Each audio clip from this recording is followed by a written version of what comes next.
आज पढ़ते हैं अपन वेदांत पुस्तक जो है उसका संपूर्ण अभ्यास। वेदांत पुस्तक में जो 3 पार्ट हैं, सिल्वर वेडिंग, जूझ और उसके बाद अतीत में दबे पांव। जब इनको तीनों पार्टों को अपन इस प्रकार पढ़ लेंगे कि फिर एक भी प्रश्न आपका बोर्ड में बाहर नहीं आएगा, और बिना किताब की अच्छी प्रकार से एक बार समझ लेते तो फिर आपको ये अच्छी प्रकार से याद हो जाएगा। पहला पार्ट लेते हैं सिल्वर वेडिंग। तो सबसे पहले लेखक का नाम लेते हैं, कौन है? तो अपने लेखक जो हैं वो हैं मनोहर श्याम जोशी।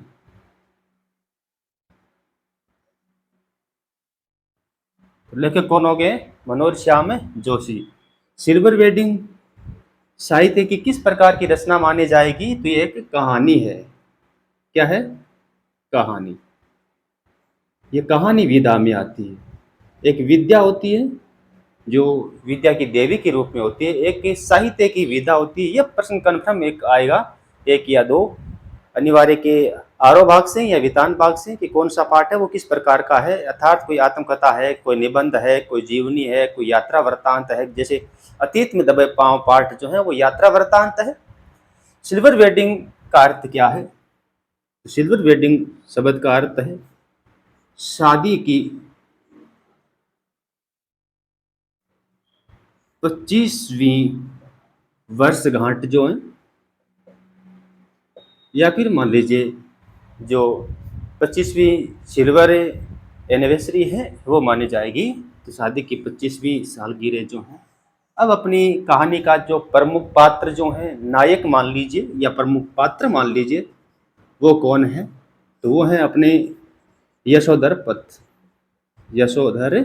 पंत हो जाएंगे, या फिर मान लीजिए वाई डी पंत नाम भी अपने को मिलता है। अब इस कहानी की जो रूपरेखा है वो किसके ऊपर आधारित है? तो प्राचीन या फिर मान लीजिए पुरानी परंपराओं और नवीन या फिर मान लीजिए आधुनिक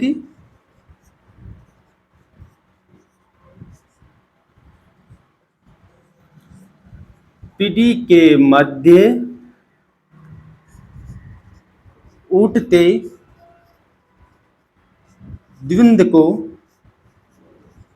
उकेरा गया है। अब अपना यशोधर पंत जो हैं वो किस प्रकार के प्रतीक माने जाते हैं? तो वो पुरानी पीढ़ी के, पुरानी मान्यताओं के, रूढ़िवादिता के, या फिर प्राचीन परंपराओं के, या फिर भारतीय संस्कृति के आदर्श के रूप में अपन इनको देखते हैं।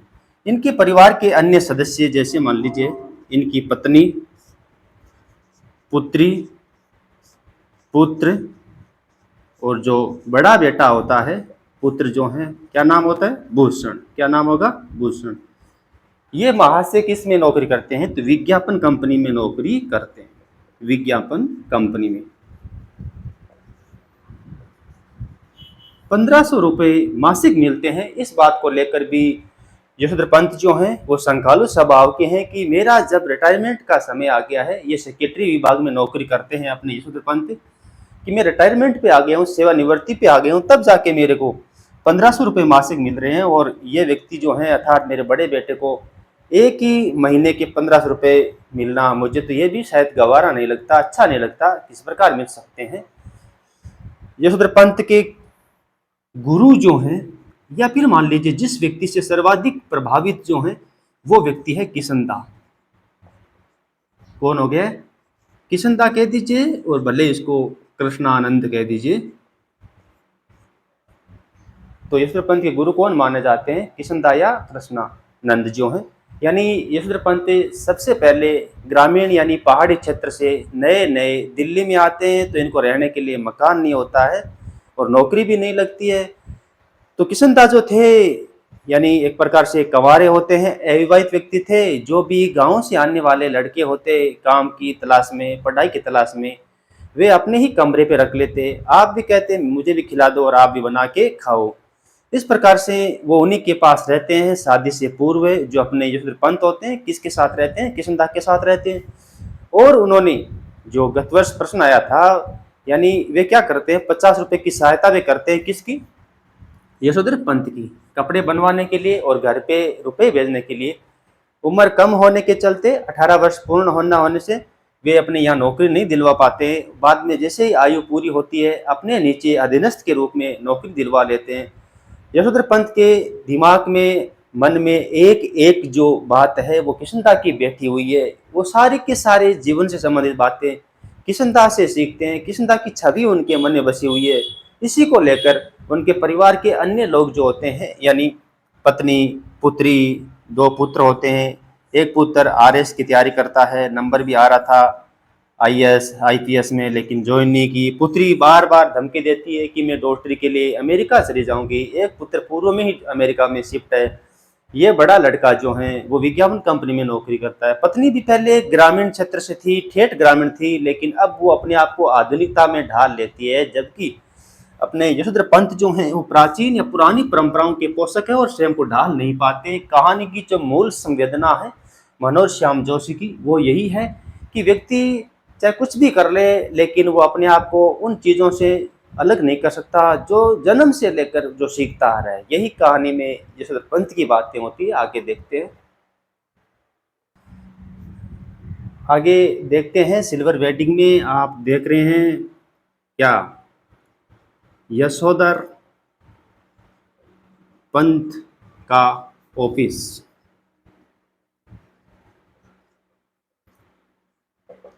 तो अपन कहाँ है, यशोधर पंत के ऑफिस में है। टाइम जो है वो 5 बज चुके हैं। कब के, शाम के। ऑफिस बंद होने का समय 5 बजे होता है, लेकिन यशोधर पंत का जो माहौल है घर का, अर्थात वो पुरानी परंपराओं के पोषक हैं। घर वाले आधुनिक मॉडर्न जमाने के होते हैं, अर्थात उनके विचार मेल नहीं खाते। तो वो नहीं चाहते कि मैं घर जल्दी जाऊं, लेकिन उनके साथ साथ जो पाश्चात्य सभ्यता से प्रभावित नए नए युवा वर्ग जो हैं कंपनी में, यानी सेक्रेटरी विभाग में लगे हुए, वो देखते हैं कि ये वहाँ से उठे तो हम भी जाएं, क्योंकि वो उनके अधीनस्थ होते हैं। वो देखते हैं 5 बज चुकी है, तभी एक व्यक्ति आता है, असिस्टेंट जो है, नाम होता है चड्डा। आकर क्या कहता है, यशोधर पंत की कलाई पकड़ता है कि बाबा, ये आदम जमाने की तुम्हारी चुन्नेदानी का क्या हाल है। चुन्नेदानी का अर्थ किसके लिए लिया गया है, घड़ी के लिए। किसके लिए कहा गया है, घड़ी के लिए। अर्थात आपकी घड़ी तो सही है क्या। अर्थात यशोधर पंत रोज अपनी घड़ी रेडियो समाचारों से मिलाते थे, तो इसलिए उन्होंने जो ऑफिस की घड़ी थी उन्हीं को क्या है, दोषी ठहरा दिया कि ये घड़ी ही तेज चल रही है, या फिर मान लीजिए सुस्त हो चुकी होगी। मेरी घड़ी तो सही है। चड्डा की दृष्टता उन्हें अच्छी नहीं लगी। चड्डा कहते हैं कि आपकी चुन्नेदानी घड़ी का क्या हाल है बाबा, आदम जमाने की है, पुरानी है, नई जापानी घड़ी ले लीजिए।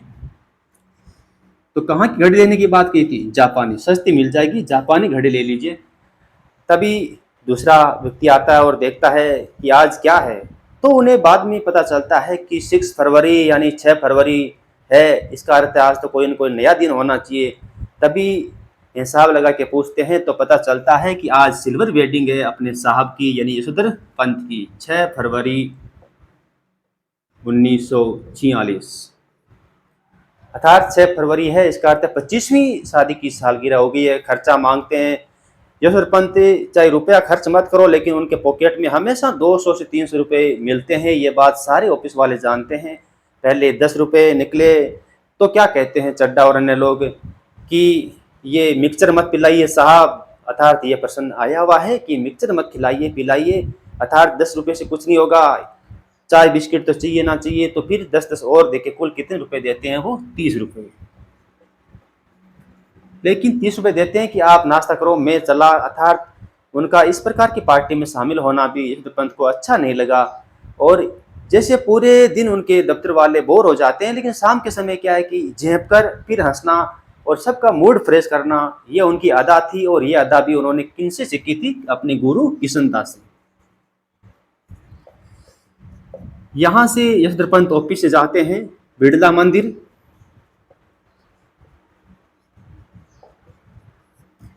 और वहाँ पूजा पाठ में बैठ जाते हैं। भक्ति में मन नहीं लगता, घर पे क्या हो रहा है सब उनके ध्यान में है। फिर सब्जी वब्जी लेकर देर रात यानी काफ़ी अंधेरा हो जाता है, घर पहुँचते हैं। घर पर मेहमान आए हुए हैं, भूषण के जो अधीनस्थ व्यक्ति हैं, बड़े लोग हैं, मेम साहब हैं, बहुत सारे लोग आए हुए होते हैं। उनकी बेटी की तरफ और पत्नी की तरफ जब वो देखता है तो लगता है मैं कहीं और आ गया क्या, मेरा घर नहीं है क्या, क्योंकि उनकी पत्नी ने होठ लाल कर रखे थे, छोटे ब्लाउज पहन रखे थे। बेटी भी मॉडर्न ज़माने में स्वयं को ढाल चुकी थी। ये सब चीज़ें जो जो चौंचले या ढकोसलेबाजी उनके परिवार वाले करते हैं, यशोधर पंत को वे सारी चीज़ें सम हाउ इम्प्रॉपर लगती है, बेकार, अनावश्यक ढकोसलाबाजी के लिए ही ये शब्द बार बार काम में लिया जाता है। इम्प्रॉपर जो है अर्थात वो उसमें शामिल नहीं होते हैं। ज़बरदस्ती करने पर केक तो काट देते हैं, लेकिन अंडे का कहकर खाने से मना कर देते हैं और पूजा के लिए बैठ जाते हैं। आज पूजा में उन्होंने ज़्यादा टाइम लगा दिया। तभी उनका बड़ा लड़का पुत्र जो है भूषण आता है कि हद हो गई है, सारे मेहमान आपका इंतज़ार कर रहे हैं, आप क्यों नहीं जाते। ये सारी चीज़ें उनको अच्छी नहीं लगती है, ये दिखावे की प्रवृत्ति। और गिफ्ट जो लाते हैं ऊनी गाउन, वो भी उनको अच्छा नहीं लगता। वे नहीं चाहते कि ये लड़के जो हैं इस प्रकार ढले। वो चाहते हैं कि सब लोग मेरा कहना माने, पुरानी परंपराओं के साथ रहें, लेकिन घर वाले जो हैं वो उसके साथ नहीं रहते। पत्नी जो होती है वो भी ग्रामीण अंचल से होती है, लेकिन यहाँ अपनी पुत्री और पुत्रों के कहने पर जल्दी ही मॉडर्न जमाने में ढल जाती है। जबकि यशोधर पंत स्वयं को आधुनिकता के माहौल में ढालने में असफल होते हैं, क्योंकि वे पुरानी परंपराओं से, प्राचीन रीति रिवाजों से, भारतीय संस्कृति से पोषित थे या फिर उसे जकड़े हुए थे। दूसरी बात, उनको किशनदा बार बार कहते थे कि व्यक्ति को बुजुर्ग रहना चाहिए, और वो इस प्रकार से बुजुर्ग का स्वभाव करते हैं। यही बात उनके बच्चों को करती है कि बाबा आप रोज मंदिर क्यों जाते हैं, क्या आप बुढ़े हो गए, क्या अभी बुढ़े नहीं हुए, मंदिर मत जाया करो। लेकिन कोई नहीं कहता कि सब्जी में लेके आ जाऊंगा, दूध में लेके आ जाऊंगा। दिखावा करते हैं, सिल्वर वेडिंग पे ऊनी गाउन देते हैं कि आप ऊनी गाउन पहनकर दूध लाइए, लेकिन बेटे नहीं कहते कि हम दूध ले आएंगे। और जब बात चलती है, बड़ा बेटा कहता है कि नौकर रख लीजिए ना। और दूसरी बात, कब तक आप साइकिल से जाएंगे, स्कूटर क्यों नहीं खरीदते, साइकिल से तो चपरासी जाते हैं। इस प्रकार घर में जो सामान लाते हैं, यानी फर्नीचर, सोफा सेट, अन्य चीज़ें, उसमें भी यशोधर पंत की राय नहीं ली जाती, तब भी उनका मना करता है। और अपनी पत्नी को एक किनारा कहते हैं कि हमारा तो शेप ऐसा है, हम तो प्राचीन पीढ़ी के प्रतीक हैं, या फिर मान लीजिए पुराने लोग हैं। तो ये बात ही उनकी पुत्री को, बेटी को या फिर उनकी पत्नी को बहुत बुरी लगती है। दोनों के बीच टकराव होते हैं। यशोधर पंत जो हैं वो एक बात कहते हैं कि ऐसे भी क्या दिखावे जो अपनों में परायापन पैदा कर दे। इस प्रकार की चीज़ें हैं कि आपस में बात बनती नहीं है। यशोधर पंत जो होते हैं अपने सामाजिक रीति रिवाज निभाना जानते हैं और चाहते भी हैं कि वहाँ से मिलने जाऊँ, उस बुआ के यहाँ जाऊँ, लेकिन घर वाले नहीं चाहते कि वो जाएं। क्या मतलब है, क्योंकि यशोधर पंत हमेशा बचपन में पहले माँ नहीं थी, बुआ के पास रहे, फिर कृष्णदा के पास आए, वो भी गृहस्थी नहीं थे, परिवार नहीं था।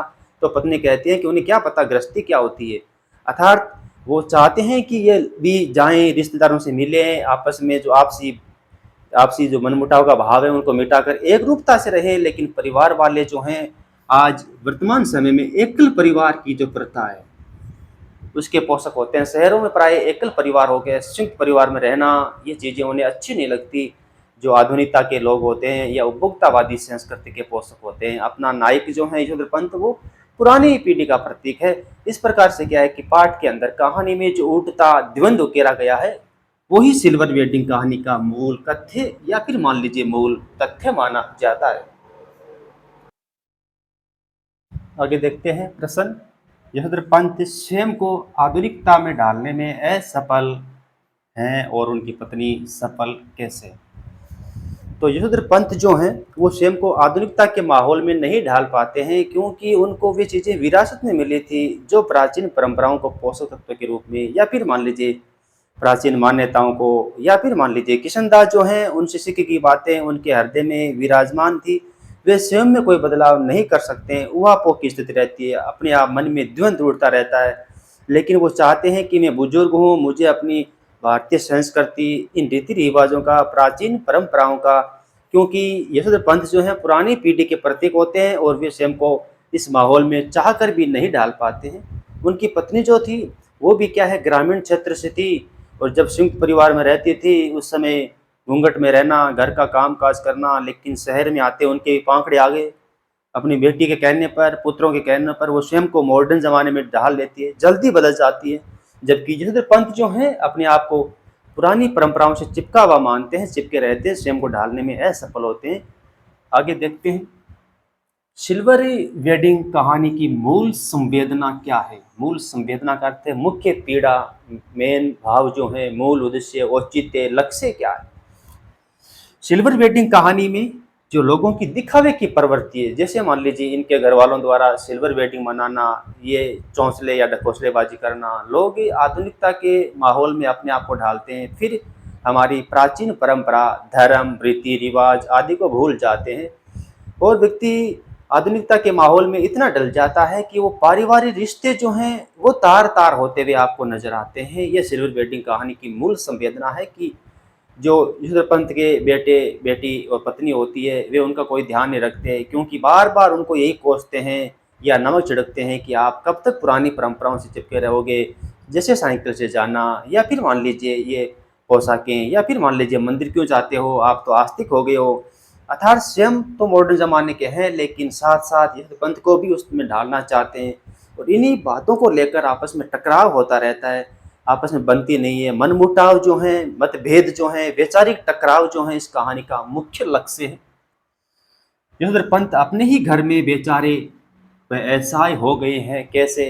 अर्थात उनके बेटे जो होते हैं उनको कोई राय नहीं देते, वो चाहते हैं कि मेरे बेटे अपने वेतन मेरे को देवे, पैसा मुझे देवे, मेरी हर काम में राय ली जाए, मुझे पूछें घर में कौन सा सामान लाना है, नहीं लाना है, लेकिन कोई नहीं मानता उनकी बात को। इसीलिए क्या है कि वो अपने घर में असहाय हो गए, क्योंकि वो अपनी प्राचीन मान्यताओं को छोड़ने वाले नहीं हैं, और घर वाले पुरानी मान्यताओं के पकड़ में आने वाले नहीं हैं।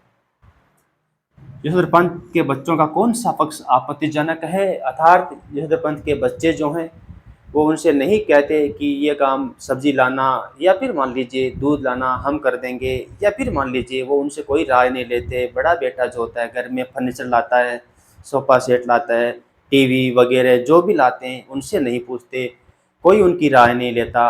अर्थात जब भी कहा जाए तो वो अपने ही मन की मर्जी के मालिक होते हैं। यशोधर पंत की कोई बात नहीं मानने के चलते ही ऐसा कहा गया है कि अपने घर में उनकी पत्नी तक उनकी बात नहीं मानती। इसीलिए क्या है कि उनकी स्थिति जो है अपने घर में असहाय या फिर बेचारे की हो गई है।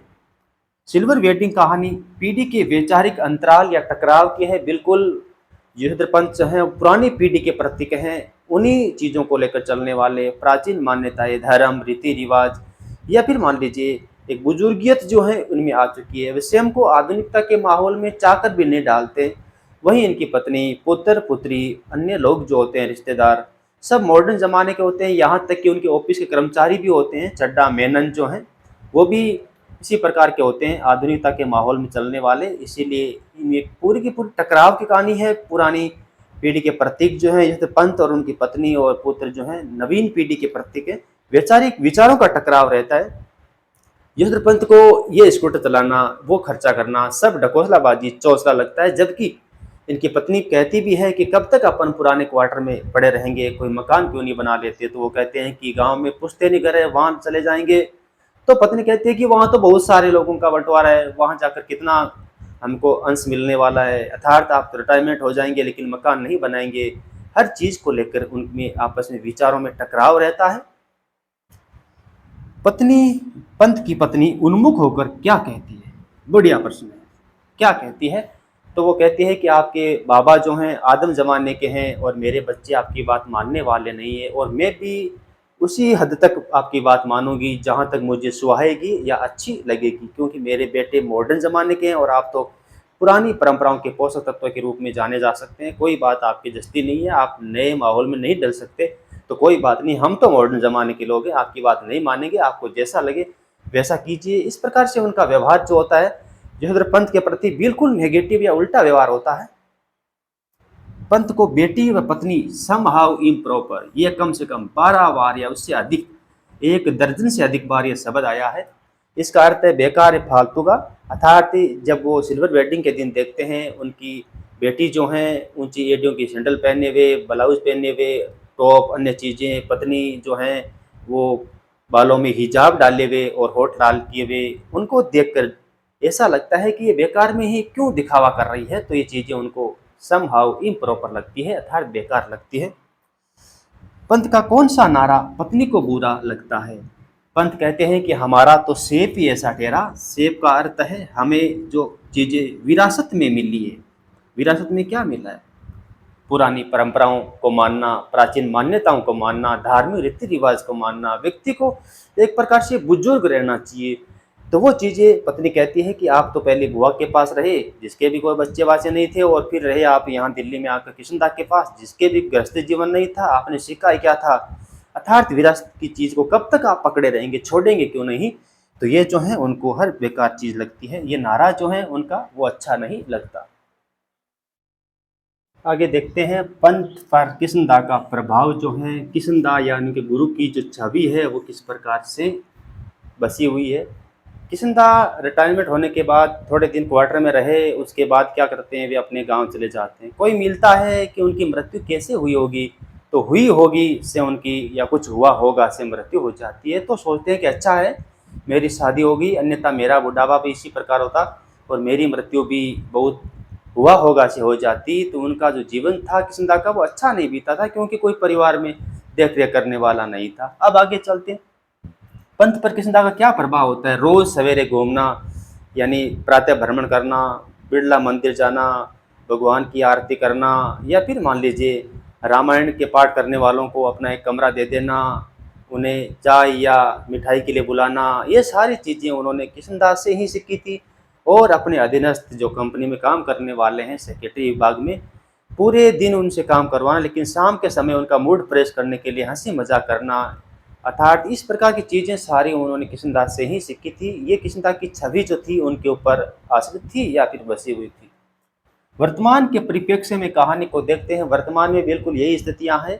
कुछ अपने जो बुजुर्ग या पुराने लोग होते हैं, आज के युवा वर्ग जो हैं पुराने लोगों का कहना नहीं मानते। उनके माहौल में और इनके माहौल में जो अंतर होता है, पीढ़ी का अंतर होता है, वे आधुनिकता के जितने भी चौंसले मान लीजिए, वर्तमान समय में इंटरनेट की बढ़ती उपयोगिता को मान लीजिए, या आधुनिकता की फैशन जो है, या फिर मान लीजिए जो दिखावे की प्रवृत्ति है, उसको लेकर वे क्या है कि पुराने लोगों के साथ सामंजस्य नहीं बिठाते। अर्थात संस्कारों के अभाव में ही ये कहानी बिल्कुल ठीक जैसे सिल्वर वेडिंग में हम पढ़ी है, वर्तमान समय में भी हम यही देखते हैं कि कुछ युवा वर्ग जो हैं उनको छोड़कर लगभग यही कहानी है हर घर घर की, कि जो पुराने या फिर बुजुर्ग लोग हैं उनकी सेवा शुश्रूषा नहीं करते। यही है, पढ़ाई लिखाई कर ली, नंबर आ गए, बहुत दूर चले जाना, अकेले में रहना, पुराने लोगों का मान सम्मान, उनके पैर या चरण छूना, ये सारी चीज़ें आज एक मनमुटाव के रूप में या अलगाव के रूप में देखी जा सकती है। तो बिल्कुल वर्तमान के परिप्रेक्ष्य में या संगति में ये कहानी खरी उतरती है। इस प्रकार भी इस कहानी को देखा जा सकता है।